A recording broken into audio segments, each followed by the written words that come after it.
everybody knows after the last couple of days. So we have plenty of people. If you have any questions, pretty sure we can answer them. What we're talking about this station is primarily CSS, coarse suspended solids, and how to determine what your CSS is in your plant. Starting at your fine screens, okay, to check your screen capture efficiency. CSS, coarse suspended solids, is, if you're checking the screens, it's going to be what gets by your aperture of screens. Okay, if you're checking mixed liquor, it's going to be a much finer screen, like 150 microns. Simon will get into the Stefanski test, which goes a little further into our normal coarse suspended solids testing. Okay.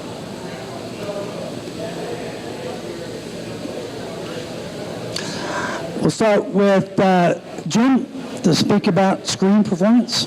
Okay. Primarily what I'm going to talk about is not so much a specific screen. It can be any screen, but what you're trying to do is measure the efficiency of the screen and the amount of solids that are going to your membranes.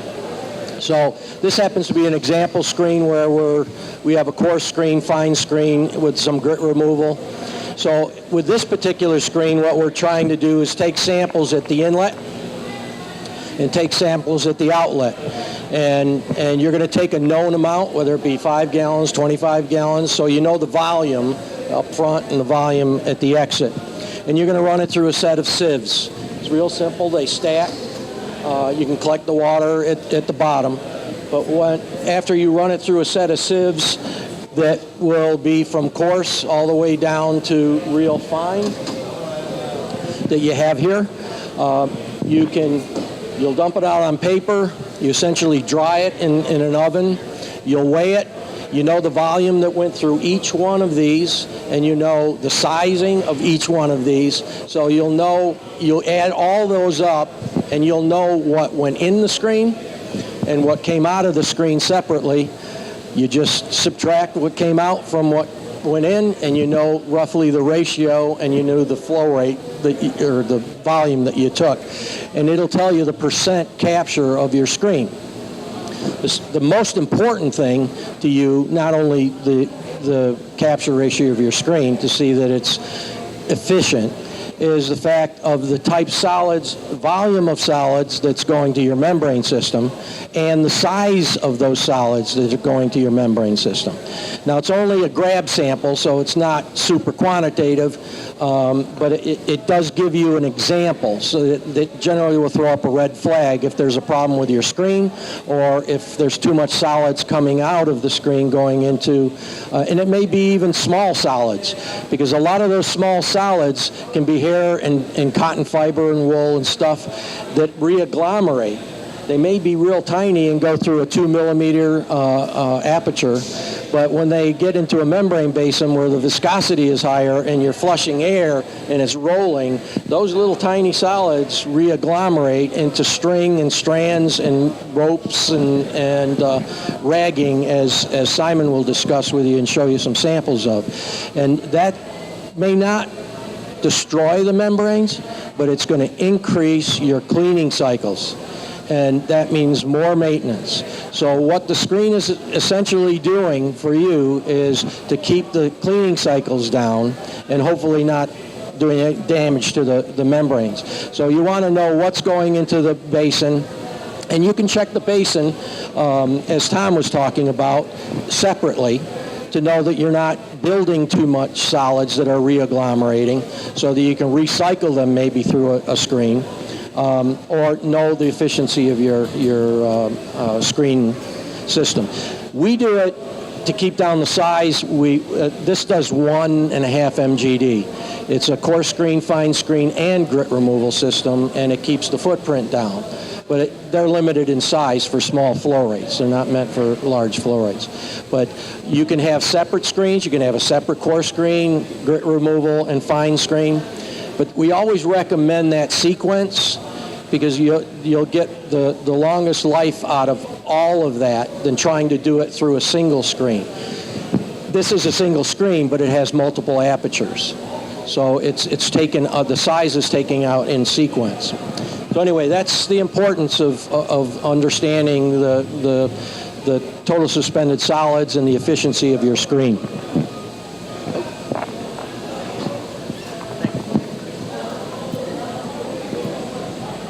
Okay, so after the screens, you've tested the efficiency of the screens. Next thing to test is the core suspended solids in the mixed liquor. That's kind of what I focus on. What we're using for the CSS test is a 150 micron screen. Okay, you can get them at Granger. Take about 10 days to get it. A liter sample. Gram scale. And a simple toaster oven. Costs about $20 at Walmart. What we're looking at doing is typically 1 to 6 hour drying of this sample. Okay, that's what we're looking at doing. And that depends on your environment. I think the slide says 3 hours is typical. You'll see in our procedure it says overnight is recommended. Those are really loose. It depends on your environment. Okay, we're trying to dry the CSS sample at 105 degrees. I would recommend you start at 3 hours. If it gets it absolutely dry, then maybe try it 2 hours. If it doesn't, go to 4 hours. Find what works for you in your environment. It's going to depend on altitude and temperature and humidity, all that good stuff. Yeah.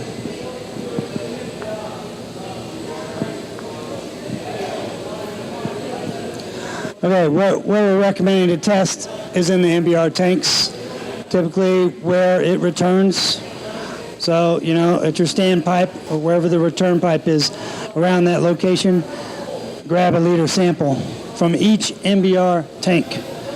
So it's the MBR tanks specifically, recommended 2 times per week to start with. If you get comfortable with that you have good CSS and you have good screens, you can do it less often. That's up to, really up to the operator, as it always is. We recommend 2 times per week. So here's our guidelines. The CSS guidelines we're looking at. If you have the Kubota membranes, EK, ES, RM, RW, we're looking at 1,000 milligrams per liter of CSS or less. That's where you want to be. Less than 1,000 milligrams per liter. For the OV, these right here, you want to be less than 200 milligrams per liter. Okay. And if you have an SP, you want to be less than 30 milligrams per liter. I think most of those SP plants come with 1 mil screening or better for that reason. Let's look at some data. So here's some real data from a local plant. This is the CSS. We have a high of 630, a low 273, and an average of 410. Okay. When you're looking at data, don't get excited. That day you saw that 630, it could be an outlier. It could be the sample. Grab more data. That's not a lot of data points, but it's enough to fill the screen. Get more data, that's the point. Don't worry about the outliers. One day it could be 50. Let's find a good trend, look at what the averages are, okay? How do we determine what kind of CSS is this? What is CSS? Okay, CSS is what's not getting through, in this case, the 150 micron screen, or sieve, okay? And as Simon's been speaking about, he's been talking about ragging, which can result in clogging. What happened in this case was I was texted the picture of the operator's sample. He was giving me on this result, it was 437 milligrams per liter. And he sent me a picture. I looked at the picture and it looked like sand, not fiber.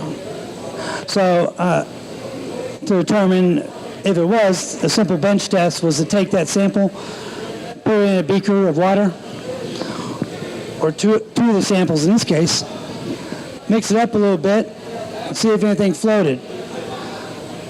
I would think that if there was cotton or hair fibers, they would separate from the grit and float. We didn't see anything there. So it's just a different type of CSS. It's going to have a different effect. Okay? The ragging is going to block air passages.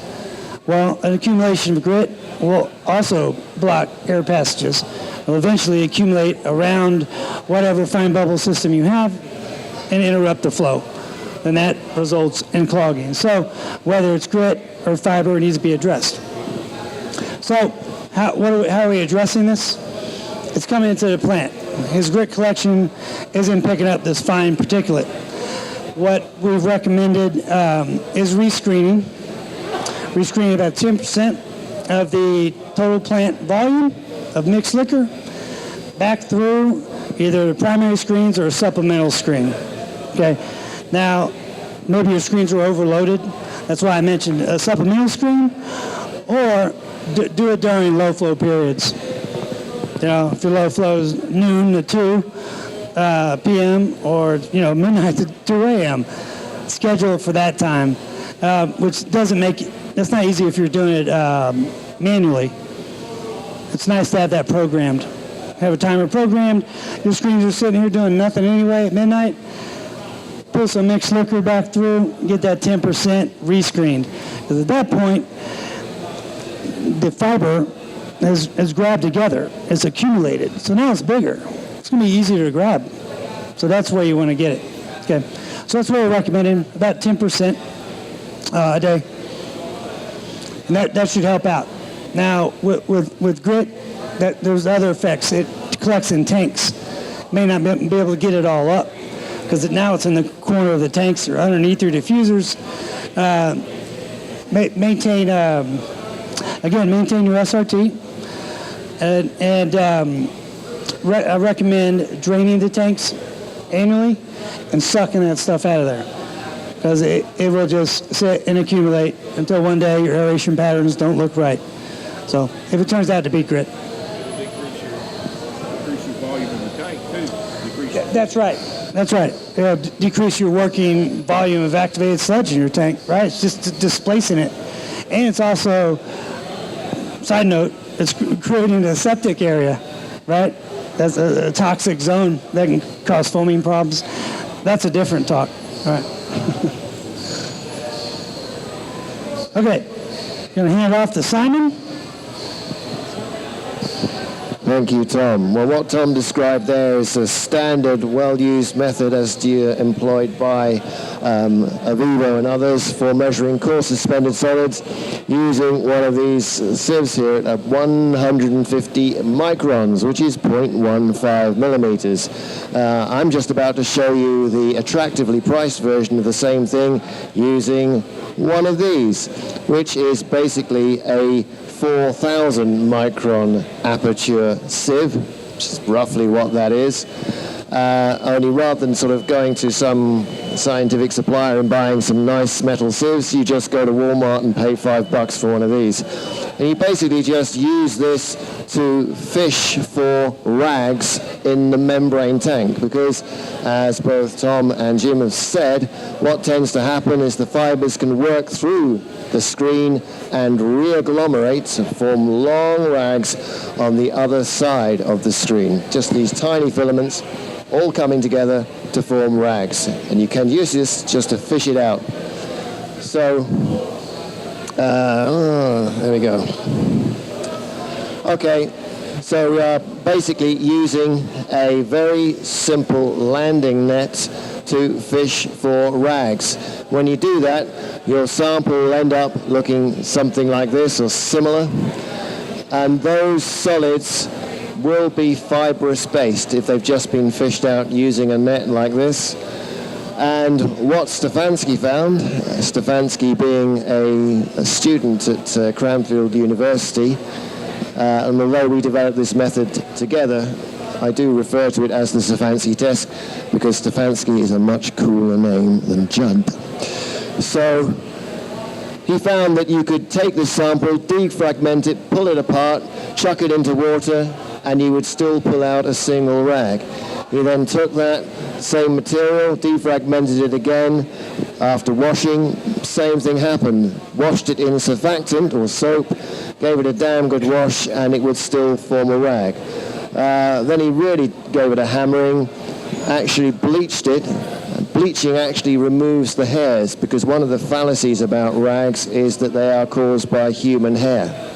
In fact, if you remove the hairs by using bleach, well, for a start, it looks a little bit more appetizing in that form. It's basically just textile, and those textiles can be thrown into water, resuspended, and you will pull out a single rag because they will still remain agglomerated. And just to emphasize again, each one of those rags will contain hundreds or thousands of individual filaments that have all agglomerated together. So basically, this gives you an indication of the ragging propensity of the mixed liquor. And Stefanski did produce a few plots. This is probably one of the most interesting. Each one of those dots represents an individual MBR operating in the southwest of England or in Wales. And obviously they have a range of different solids concentration. These coarse suspended solids in the 4,000 micrometer range, the stuff that you fish out with the net. And what this shows is that the higher the suspended solids concentration, the CSS 4000, the lower the filtrability of the mixed liquor. So you get an indication just by weighing the stuff that you fish out using the net of the extent of the ragging problem. Something which I did forget to mention this time. One advantage of using this, well, there are two advantages of using this. Number one, it's cheap. Number two, you can actually filter a very large volume of sludge. If you do the math, this area of this net, that's the cross-sectional area here, is probably about a foot squared. And if you do the math, you only have to walk about maybe 15, 20 paces if you've got a large stride, and you filtered about a ton of sludge. So you can get a lot of sludge filtered in a very, very short space of time and collect up the fibrous solids.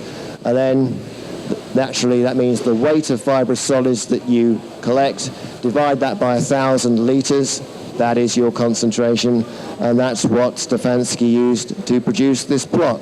And that, guys, is that. If you've got any questions, please fire away. One of us should be able to answer. So we've identified the problem. You've identified the problem, right? Yeah, it's very easy to identify problems, my friend. That's what being an academic's all about. So let's correct it.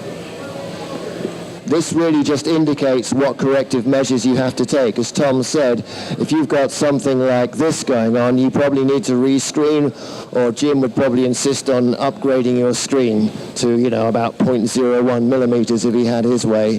That means you'd have a screenings generator instead of a sewage treatment works. But it's a good point as to whether you actually upgrade the screen or you rescreen. But that is the solution. If you know you're forming rags, you've got to do something about it. It's going to involve some kind of screen. You have to shout, man.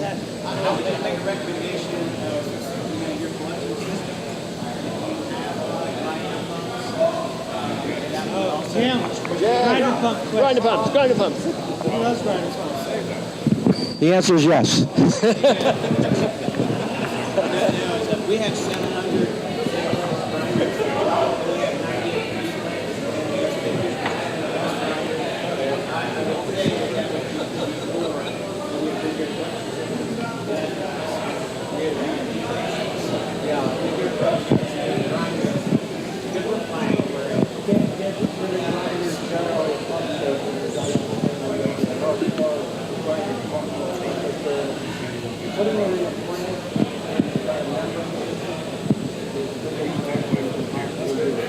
Especially when you put them in, first of all,